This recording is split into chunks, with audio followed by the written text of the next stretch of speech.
Where you going? Well, are you coming or are you going? Do you want to be petted? All right, come on. No. Come on over here. We're not going to break anything. Yeah, all right. Yes, okay. Right here. Welcome back. As you can see, we have a cuddle-starved cat. To hear him tell it, nobody ever comes by to visit him. Nobody ever picks him up. He's the saddest cat with the sorriest life in the world.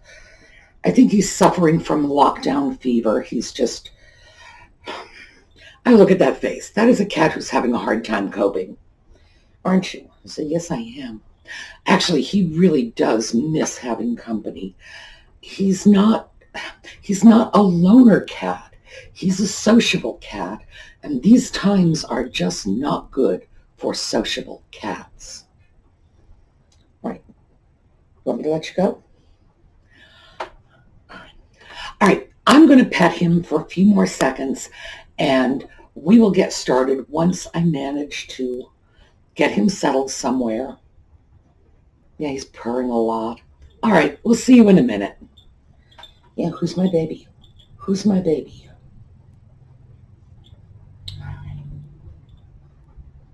Yeah. Okay. You can sit right here. Where's your toy?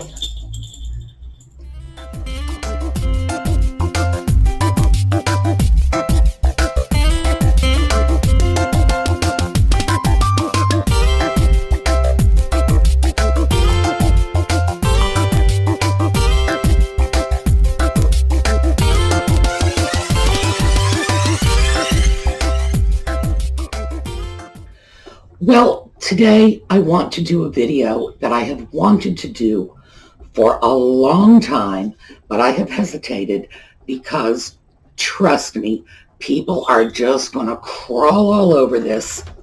But I've decided I'm doing it anyway. We are going to talk about type 2 diabetes. And the reason we're going to talk about this is because it runs in my family. And I remember when my mother was diagnosed, and this was probably back in 1970s or 80s, she was made to feel guilty, like this was all her fault. Like if she had eaten better, if she had gotten more exercise, if she had done whatever it was the doctors told her to do, etc., etc., etc. But the problem with that theory is everybody in her family had it. Her father had it. Her brothers had it. Her sisters had it. And now all her kids have it. And my family, yeah, all right, baby. My family includes couch potatoes and jocks and everything in between. So, no, this is not about something people are doing to themselves. And I wanted to just throw that out there to begin with, because it's one of those stigmatized things. It's like, well, if you have diabetes, it means you're not eating right. You're not. No. There is a genetic component. They don't know how strong the genetic component is. Based on what's going on in my family, I will tell you it's very strong. I will tell you it's a genetic time bomb that, boy, you could stave it off. But, if you think you're going to avoid it altogether, you've really got your work cut out for you. And unfortunately, most of us my age didn't know any of this going in. So many of us were sort of stuck with bad habits before we eventually figured out, what we needed to be doing. I consider myself very lucky. I was able to stave off the onset of type 2 diabetes for a good 10 years after most of the people in my family. Primarily, it's because I can't drive. So I walk everywhere. And because I was a huge walker, just walk, I think the exercise really helped me a lot. Did it help enough? Well, no. If it helped enough, I wouldn't have type 2 diabetes today. Am I going to be made to feel guilty about it? No, I'm not. Because this is not about I'm making myself sick or I'm not doing what I am supposed to do. The reason, however, I wanted to make this video is 2 years ago my A1C was over 10. For those of you who have diabetes, you know what that means. That's my blood sugar levels. They take those levels every 3 months, and so it's overall, and a level of 10 falls right about in the middle of the, oh my God, you're going to die range. It's the range they call dangerous. That's what it was 2 years ago. 1 year ago, it was 7.6. which is, let me see, I've got this written down, 7.6. Harmful. Today it's 6.2. 6.2 on some charts is considered pre-diabetic. On other charts, it's considered normal. That's what I wanted to talk to you about. Not, oh my God, diabetes is blah, blah, blah, blah, blah, blah. But you know what? You can get a handle on this thing. And I do not take my blood sugar every day. I don't ever take my blood sugar. I can't poke myself with a pin. Can't bring myself to do it. We'll talk about that in a minute too. I am not really particular about my diet. I still do get a lot of exercise. And as I recover from the knee replacement surgery, and the next knee is coming. As that improves, I will get even more. But that's not what really did it. What really did it was experimenting with the medication. So before we go any further, I am not a medical doctor. Anything I say today is useless information because I can't prescribe for anybody. All I can really do, well, I don't want to say it's useless information, but it can't be construed as harmful because I can't change anybody's meds. People can get their medication changed by consulting with their doctors. All I can say is here's a conversation you might want to have with your doctor. And of course, this is where the flack is going to come from, because there are a whole bunch of people who are going to say, you ought not be telling people to do this. Well, if I didn't do it myself, I'd be right back with that A1C level of, oh my God, you're about to die, 10. So here's what happened. When I was originally diagnosed with diabetes, and it was a genetic time bomb that I was waiting, for the explosion on. But there's no two ways around it. I knew it was there. I knew it was coming. I am not the eldest of my generation in terms of my mother's family, my cousins. No. I'm right about in the middle. A lot of my cousins, first cousins, are older than I am, and a lot are younger. I'm probably right in the middle. So I knew what was waiting for me because I saw my mother, her whole generation, go through it, and I saw half of my own generation go through it. So no surprises there. Was I surprised that it was that bad? Sure. I kind of thought there would be sort of a gradual build-up. Nope, just bang. Look at this big bad number. And the first thing my doctors did was put me on one of the most common drugs for type 2 diabetes, metformin. And metformin, I have a bad reaction to it, and it doesn't work. That A1C level of 10 was after I had been on metformin for 6 months. It didn't work. So, I had a stroke of luck in that the doctor who prescribed it retired. Now, the fact that the doctor retired, and that's how I came to change doctors, of course, tells you part of the problem. Doctors are human beings. Some of them they just fall into patterns and habits and ways of thinking. And I'm pretty sure that's what went on with my doctor. He used metformin. It's available everywhere. It's so cheap. You don't even need prescription insurance. Metformin is like $3 for like a month's supply, even without insurance. It's virtually free. It's so inexpensive. So that was his default drug. Well, it might have worked for other people, but it didn't work for me. And he wasn't willing to change it. He would just keep looking at me when I was coming up with these A1C numbers and say, well, you've got to change your diet. You've got to do this. It's like, well, maybe, but, that really wasn't the problem. And the proof is where I am at today. No, it wasn't the problem.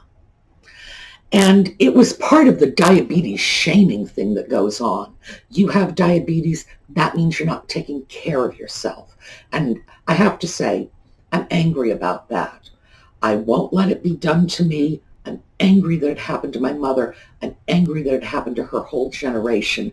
I am angry that this is such a stigmatized condition. Anyway, my doctor retired and I changed doctors. I have my present doctor right now. She is fantastic. I like her very much.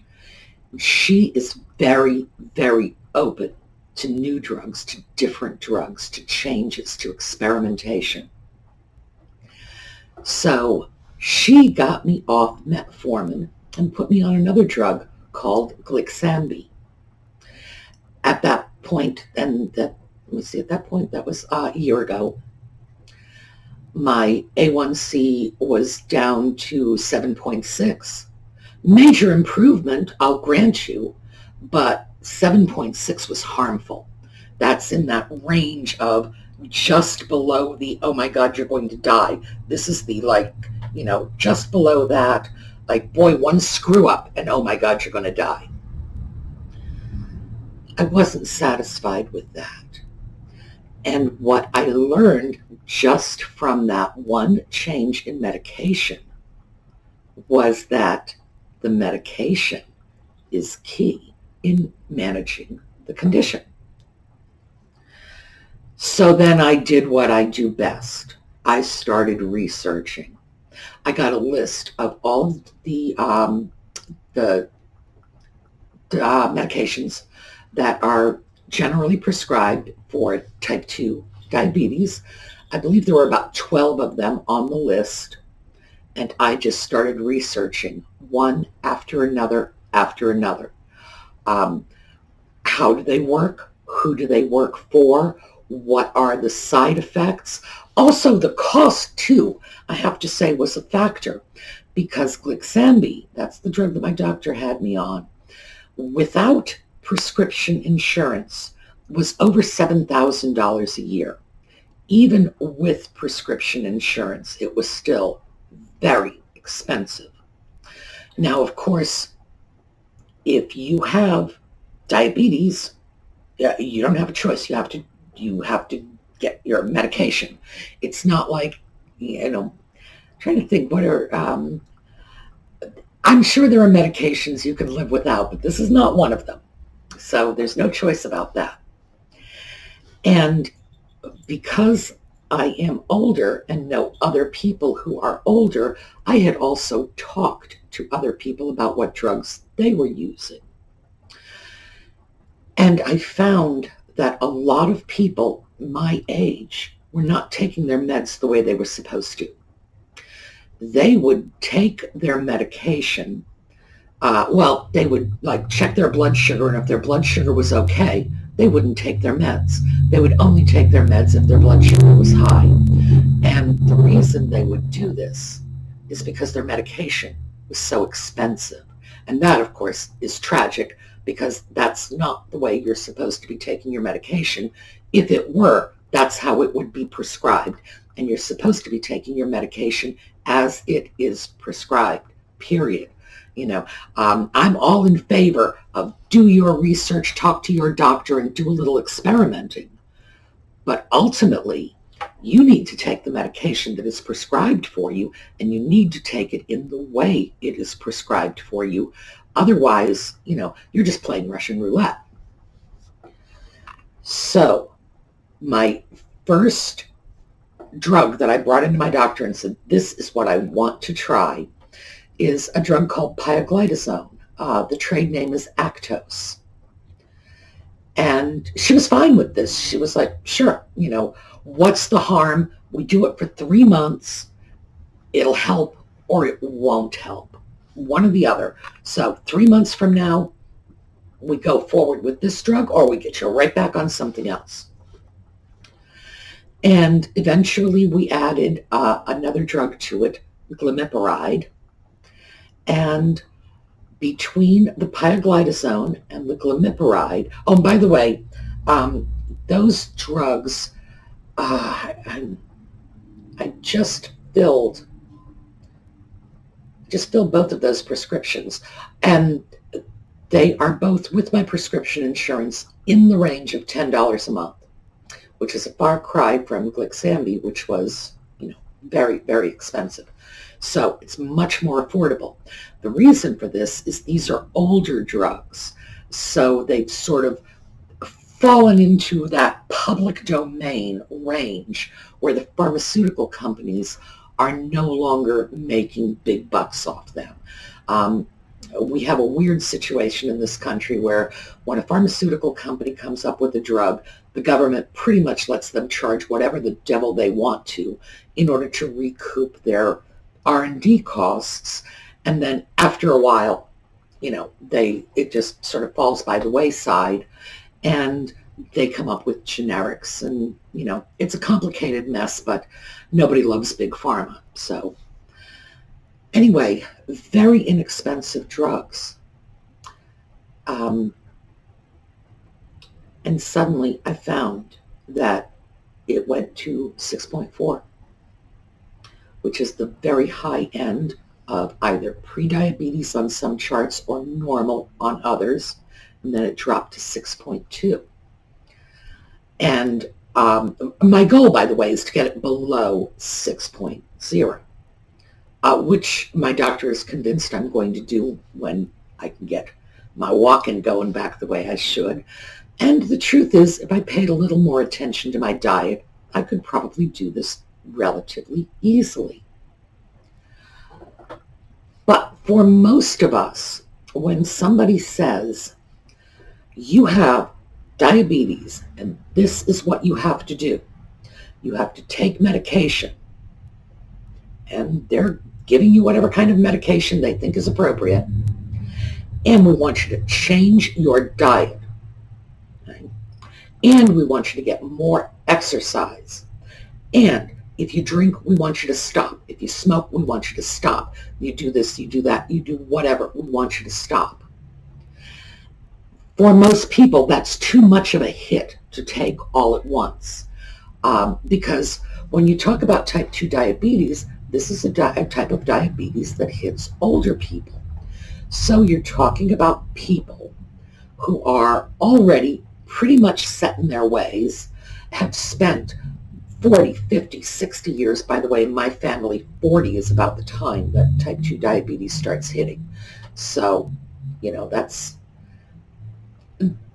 at that point, you've really got to say, come on, it's genetic.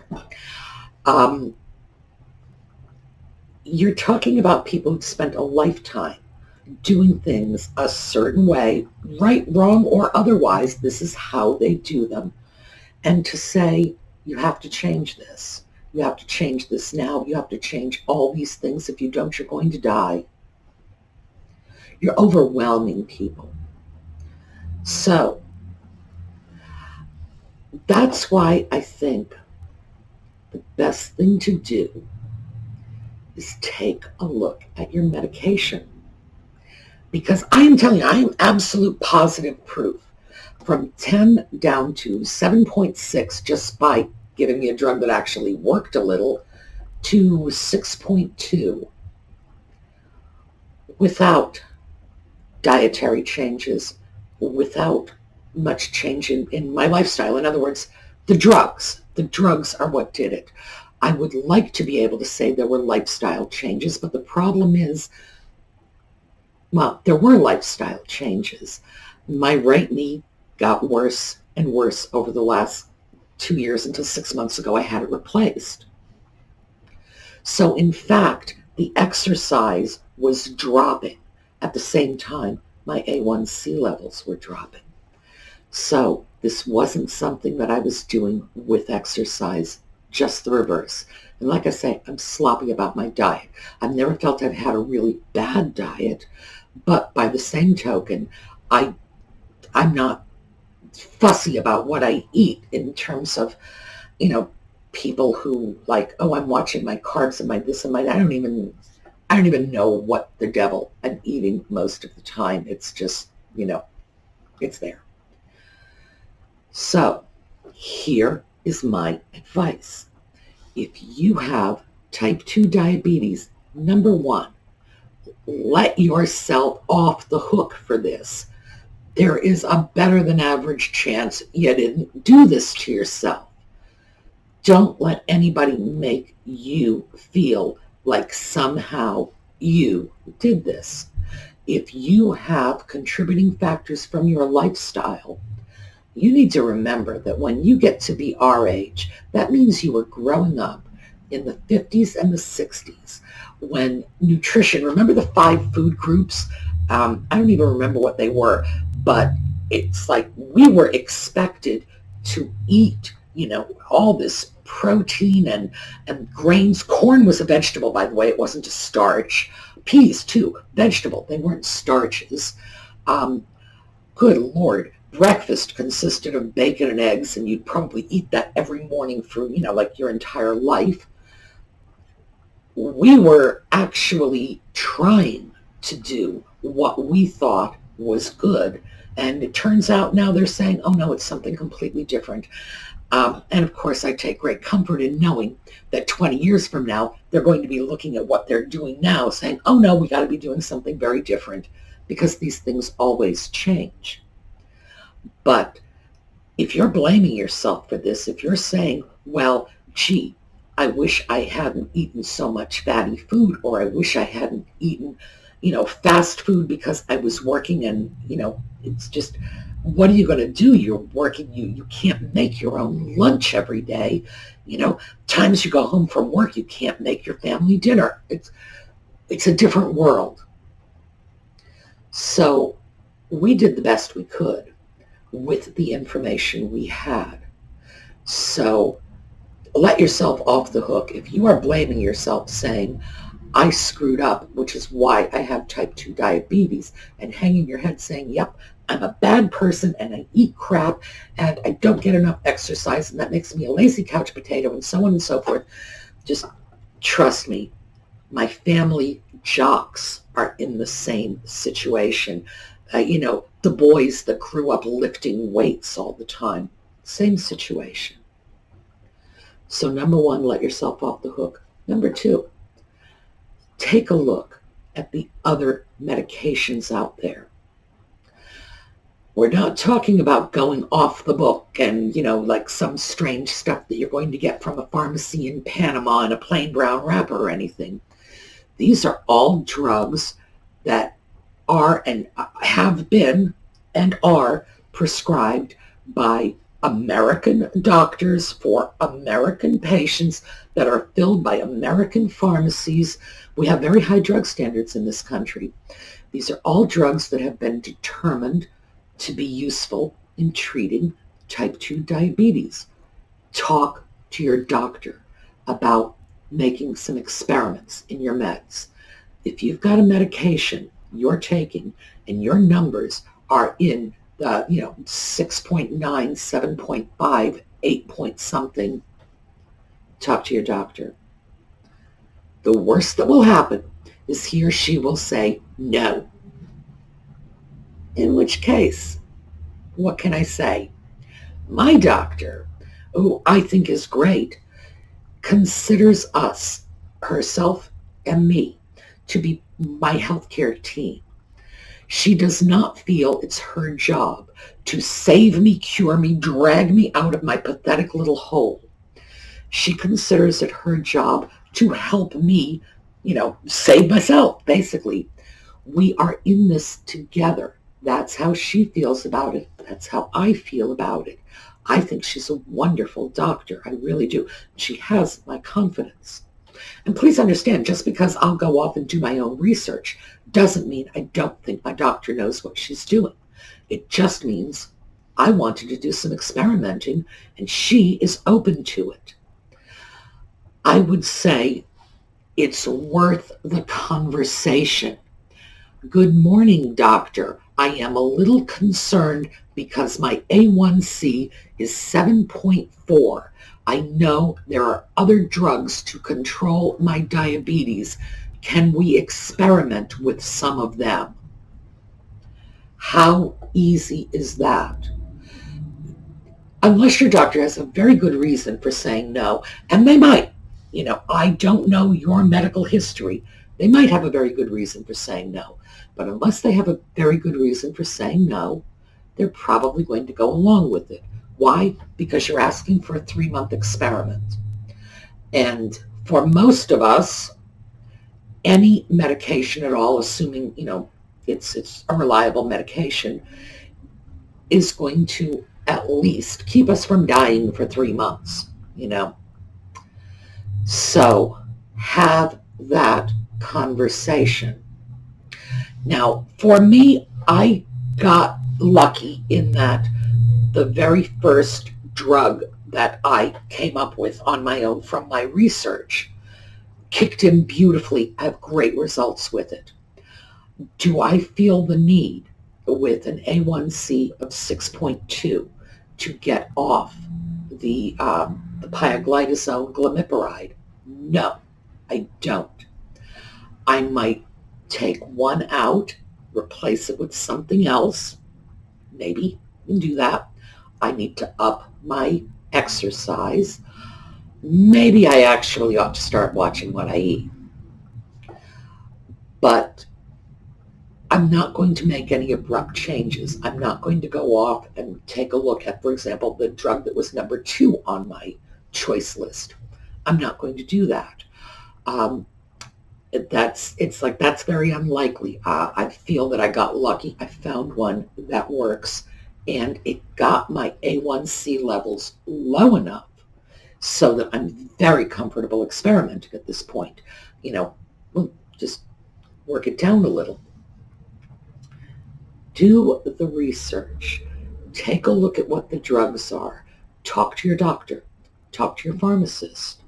The great thing about the internet is you can really research just about anything. But see if you can't find the right medication for you. And keep in mind that there are many of them out there. If you're on a med that doesn't have you as low as you can be, there may be another one that will. So, this is the conversation I've wanted to have for a long time. The reason why is because somebody out there might be helped by this. Somebody out there might find a medication that's more affordable and therefore not take it, every third day when their blood sugar levels are normal or whatever. That was one of the scariest things, finding out that people were not taking their meds the way they were supposed to. They were skipping days, and they were doing it because of cost. Scary, scary stuff. If even one person can find a good, affordable drug that works for them just by having this conversation with the doctor, then the flack that I'm going to take for telling people to question their doctors is going to be worth it. But as I say, for the flack givers, The truth is, no one can change their meds on their own. You can only do it with the cooperation of your doctor. And having a conversation with your doctor about changing your meds is a good thing. It should never be a bad thing. It should never be something that you're afraid to do or reluctant to do. Okay? So, give it some thought. Let's take a quick look at a few of our word origins. Ordeal. First, with boiling water. When a girl says that her day of shopping was quite an ordeal, she is using the word in a somewhat softer sense than it originally had. In the England of another day, this term, spelled O-R-D-A-L in Old English and meaning judgment, was most often used in the phrase trial by ordeal, a phrase that recalls a legal practice of our ancestral British courts. If a defendant in this original ordeal could carry a red-hot iron without being burned, he was innocent. If he flinched at plunging his hand in boiling water, he was guilty. It was as simple as that, though the tests varied from time to time. And now an ordeal can be a severe test of character or just a trying experience. Okay.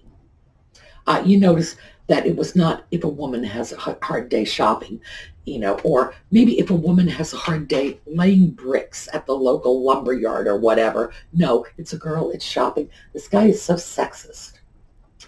Ostracize, reminiscent of Greek democracy. When society ostracizes a person today, it is recalling one of the quainter aspects of Greek democracy. From time to time, the Athenians would make up their mind that the influence of a certain public man was dangerous and unwholesome. On such an occasion, the citizens would assemble in the marketplace and vote as to whether the fellow should be banished. And they simply wrote the name of the undesirable man on a tile or potsherd and called it an ostracon. There was no special accusation before the vote, no trial, no redress after the votes were taken. If 6,000 ostracons were cast, the victim just kept out of the state for 5 or 10 years. That was all. From this custom and from the Greek term ostracon came our word ostracize, with its present and somewhat less brutal significance.